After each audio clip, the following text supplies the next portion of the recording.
All right, continuing our work with rational expressions, we're going to focus today on complex fractions. What makes something a complex fraction is you have a fraction within a fraction. All right, that means there's at least one small fraction inside a bigger fraction. Okay, we've got some examples here. The first couple aren't too complicated looking. The third one gets much more complex. All right, but in general, they're all considered complex fractions. Okay. There are two methods for solving them. In the past, you've been taught method 2. We're going to focus mostly on method 1, but I will review method 2 with you as well. I don't want you to always be using method 2 though. Most of the time that's longer. I'd like you to get used to the shorter method 1. Okay? All right, so method 1 says to simplify a complex fraction, we are going to multiply the numerator and the denominator by the LCD of all of your little denominators. Okay? So I'll give you an example with just numerical fractions. If I said take 2/3 plus 1/4 and divide it by 1/6, that would be a complex fraction because you have fractions within a fraction. If you look at all the little denominators, the 3, the 4, and the 6, what would be your LCD? Looking at 3, 4, and 6, what's the smallest number they all go into? 12. So method 1 says if I multiply the top half of this complex fraction by a 12 and I multiply the bottom half by a 12, I can clean it up. And the reason it works is because all of these denominators go into 12 nicely. So if I try to distribute that 12 to 2/3, well, 3 goes into 12 4 times. 4 times 2, it gets me an 8. It's no longer a fraction, it's just a number 8. If I do that to the second fraction, 12 times 1/4 would just be a 3. So I'm cleaning it up, I'm getting rid of all of those small little denominators. Does that make sense? Okay. Method 2 says you actually create a common denominator, but we keep it separated. So in this big complex fraction, we're going to keep the top half of it separate from the bottom half. We're going to get a common denominator on the top. We're going to get a common denominator on the bottom. Those two common denominators don't have to match. In other words, the top and the bottom don't have to have the same denominators. Then you multiply by the reciprocal of the denominator. That's the method, again, that you probably learned in Algebra 1. Okay? There are times where that's the faster method, but there are also times where that's much longer. Okay? So I'm going to show you both of the methods on this first one, and then all the ones after that, we'll just do one or the other. Okay? So looking at our fraction, we have 1 over x plus x divided by y. Then that whole top half gets divided by the quantity 1 over y plus 1. Okay? So method 1 says, look at all of your denominators. We have an x, we have a y here, and we technically have a 1 here. Okay? So if I have denominators that are x, y, and 1, what's my LCD? On xy. All right? That's a very easy common denominator. Method 1 is going to be very easy to do. Okay?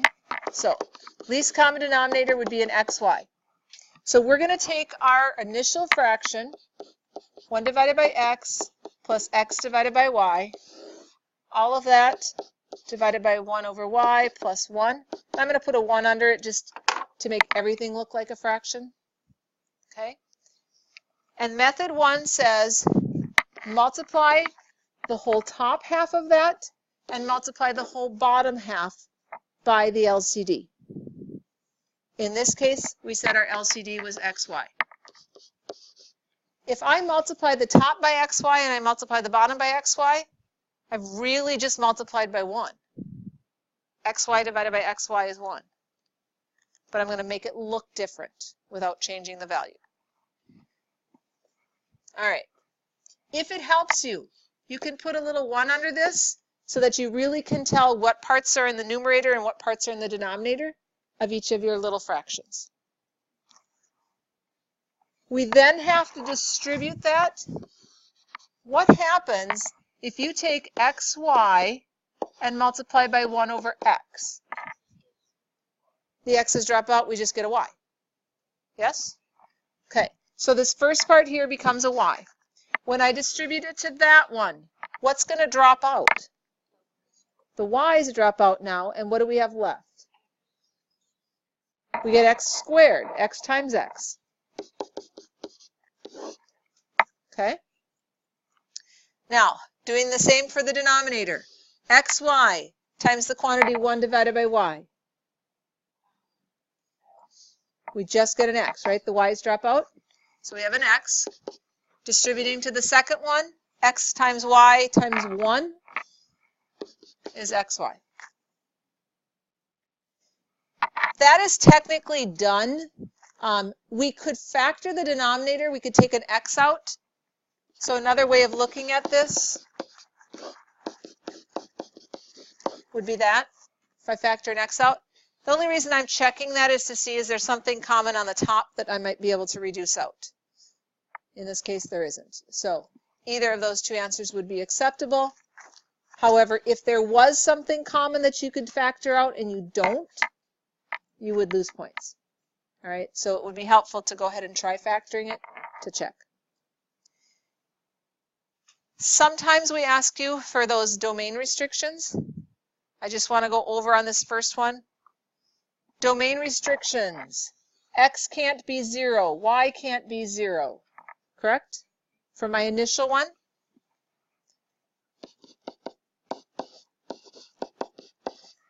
Now, when I look at the final answer, I have another restriction on y. What can y not be right here?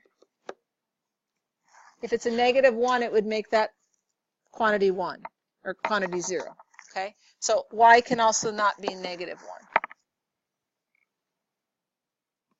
All right, so I looked at the initial denominators, and then I looked at all the stuff that led to my answer. All right, so that is method 1. Method 2 says keep your two fractions separate.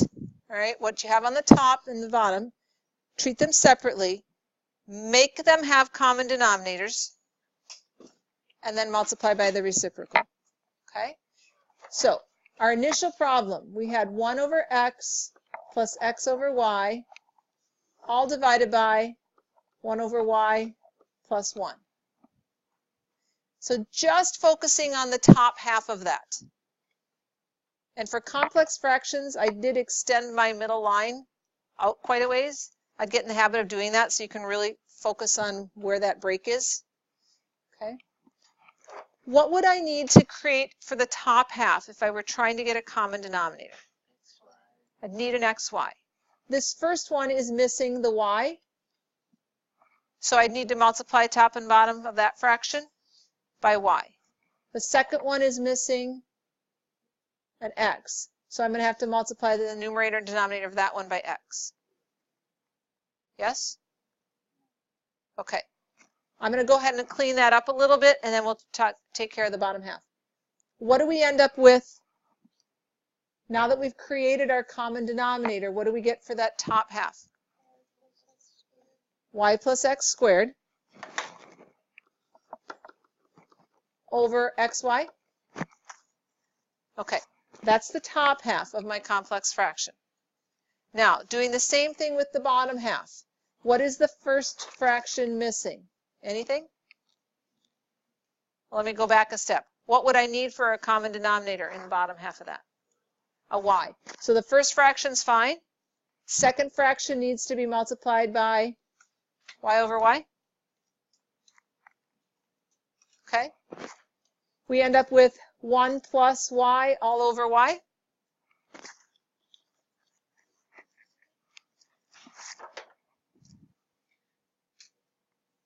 So what we've done is instead of having all these small little fractions that are added or subtracted, we've combined them. So we have a single fraction in the top half of that complex one, and we have a single fraction in the bottom. Now I can multiply by the reciprocal. So I'm going to take this top half, y plus x divided by xy, and I'm going to multiply by the reciprocal of the denominator one. So I'm going to flip this over, and I'm going to get y over 1 plus y. It was x squared. Thank you. Thank you. Okay. What could I reduce out of that? Think back to our multiplying process. There's nothing to factor. They're all factored as far as they can go. But I could take a y out. Okay.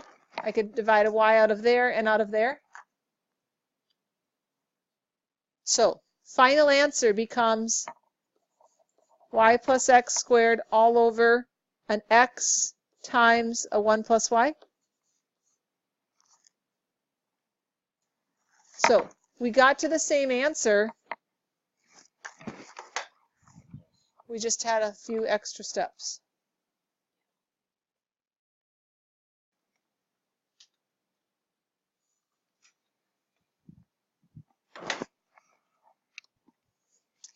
The question students typically ask is, how do you know which method to use?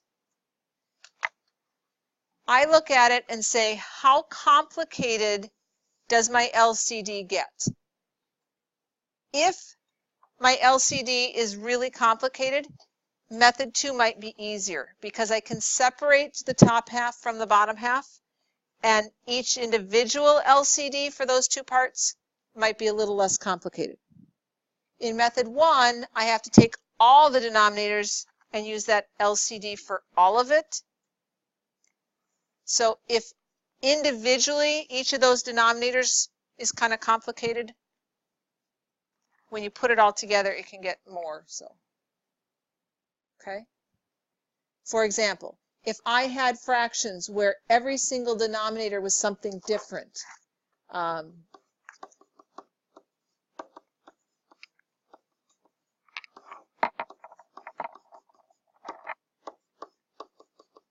something like that. Now to create an LCD, I'm going to have 4 different binomials.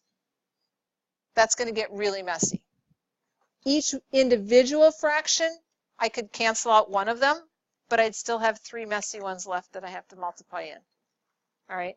In that case, it's going to be easier to do method 2. All right. Our next example, pretty basic complex fraction again. What would our LCD be? An xy. Let's go ahead and do method 1 on this one. Our LCD is xy.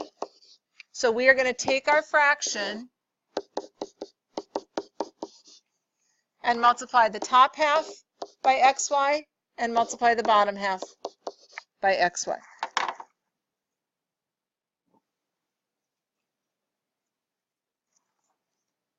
What do we get for the numerator of that? X squared y. Okay, denominator. Agree with that? Y plus x. Xy times 1 over x, the x's drop out, we have a y left. When we distribute it to that one, the y's drop out, we get the x left. Okay? That's it. It's done. What domain restrictions could we put on there? Okay, x can't be 0, y can't be 0. There's another one. Look at your final answer. She said x can't equal negative y. Right? If x and y are opposites of each other, when I add them together, I'd get 0. So I'd have to say x can't equal negative y, or I could say negative x can't equal y. Doesn't matter, but one of them can't be the opposite of the other. Okay.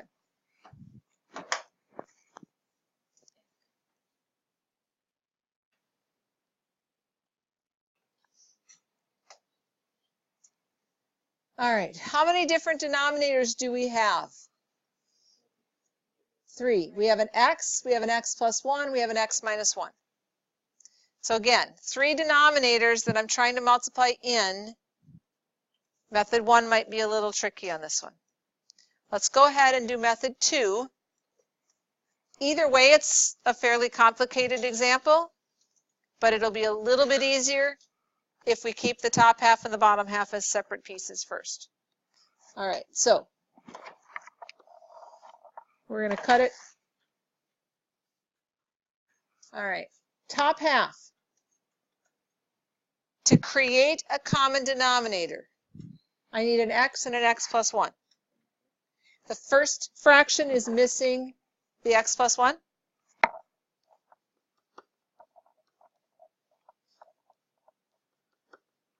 In the second fraction, I'm missing the x. All right, let's take care of that part first. We'll come back and get the second half of that fraction. What do we get when we take x plus 1 times x minus 2? X squared minus x minus 2. We okay with that? Okay, then it says we're adding to that 2 times x. And the whole denominator that we created that's common is an x and an x plus 1. We okay with that? I'm not going to distribute those denominators because we actually want it in factored form to reduce it later. So I'm going to leave it like that for now. All right, the denominator of that big complex fraction. The first fraction is missing what? All right, so this one needs an x plus 1, top and bottom. And the second one needs an x minus 1, top and bottom. All right, distributing that. We have 3 times x plus 1. 3x plus 3 minus 1 times x minus 1. Okay, so minus an x plus a 1.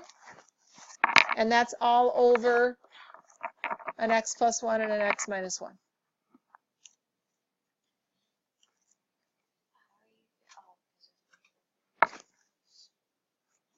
Okay.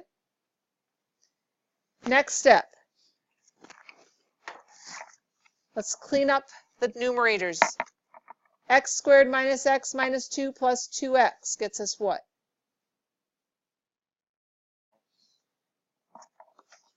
X squared plus x minus 2. Okay. Bottom half, we get what? 3x minus x would be 2x. 3 plus 1 is 4.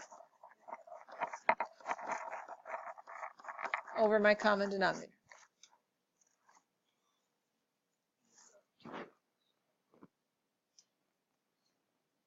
Three x minus x is 2x. 3 plus 1 is 4. Okay? Now, we're going to multiply by the reciprocal of the red part. Yes?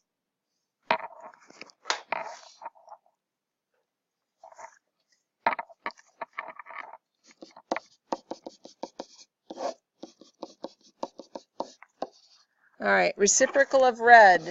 We have x plus 1, x minus 1 on the top. We have 2x plus 4 in the denominator. Before I can cancel anything out, I need it in factored form. How would this x squared plus x minus 2, how could we factor that? X plus 2x minus 1. And the red part?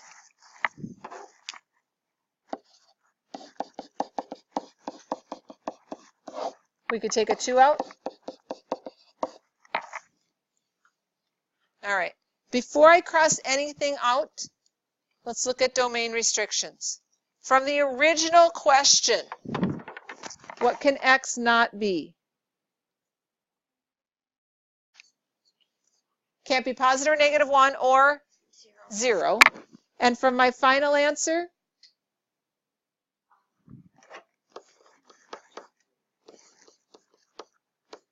it also can't be a negative 2? Okay. What can we reduce out?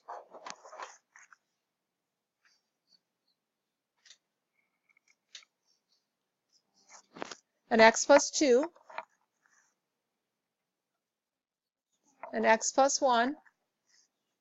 So final answer, I actually have an x minus 1 times itself, right? So x minus 1 squared.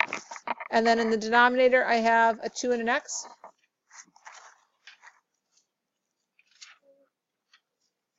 Okay.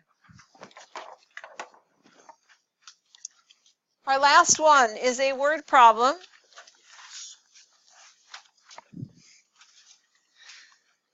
It says a woman drives an SUV that gets 10 miles per gallon. Her husband drives a hybrid that gets 60 miles per gallon. Every week they travel the same number of miles. They want to improve their combined miles per gallon. They have two options on how they can improve it. We are not saying these are the only two options. These are the two they're comparing. Okay?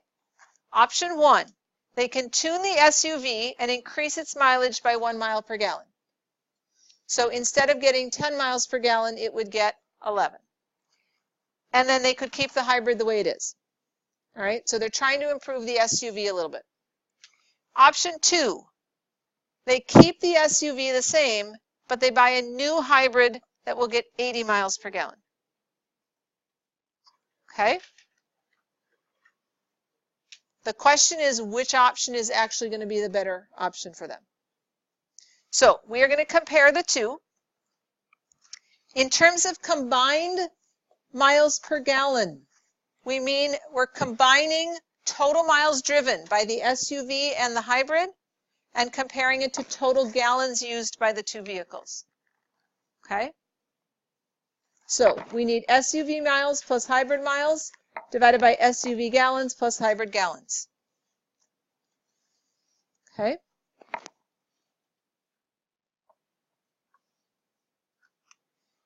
I am going to let X stand for the number of miles that each person drives.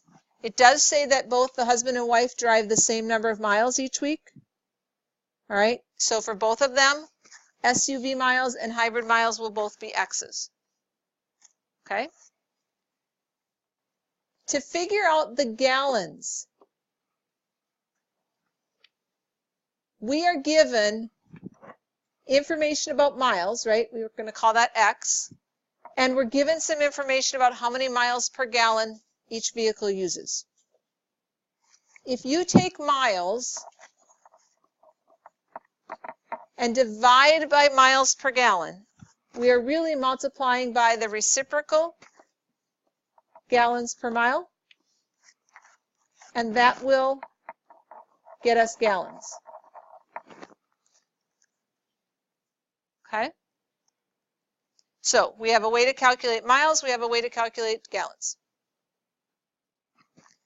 Option 1, the SUV miles we said was X, and the hybrid miles we said was going to be X.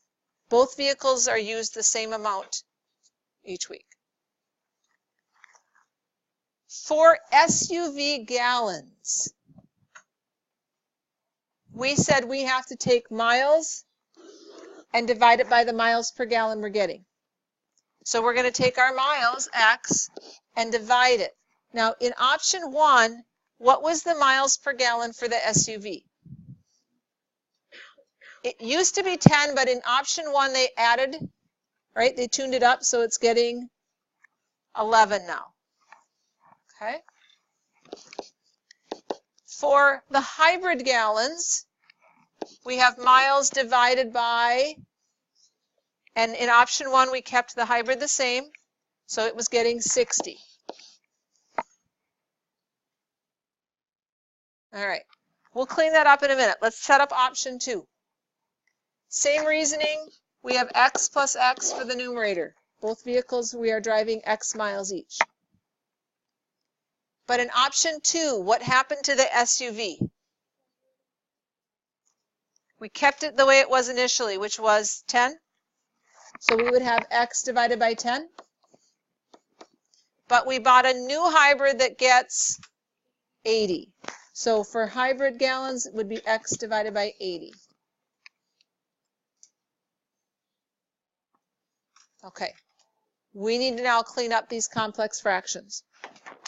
We're going to start with option 2. What would my LCD be for option 2? 80, right? 10 and 80 both go into 80. So what do we get if we multiply the top half by 80 and we multiply the bottom half by 80? For the top half, X plus X is 2X. 2X times the 80 is 160X. Okay. For the bottom half,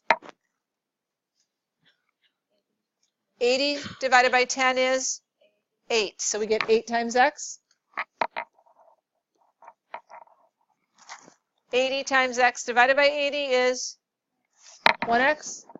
So we end up with 160 divided by 9. The X's would drop out. What's 160 divided by 9?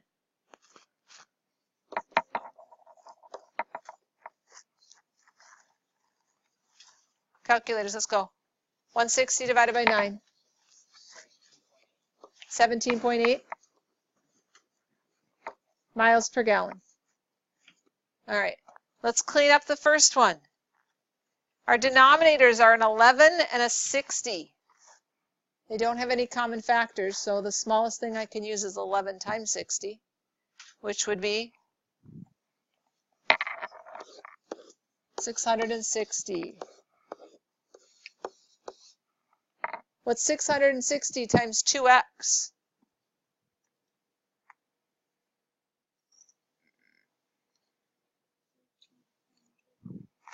Okay, 1320. For our denominator, 11 goes into 660 60 times. So we get 60X. 60 goes into 660 11 times. So we get 11X. So total would be 1320X divided by 71X. What's 1320 divided by 71? Sorry. 18.6. So, which option is better? Option 1, right? We're getting 18.6 miles per gallon instead of 17.8. So, option 1 is the better deal. All right, so you guys have already done day 1's assignment. Here is day 2.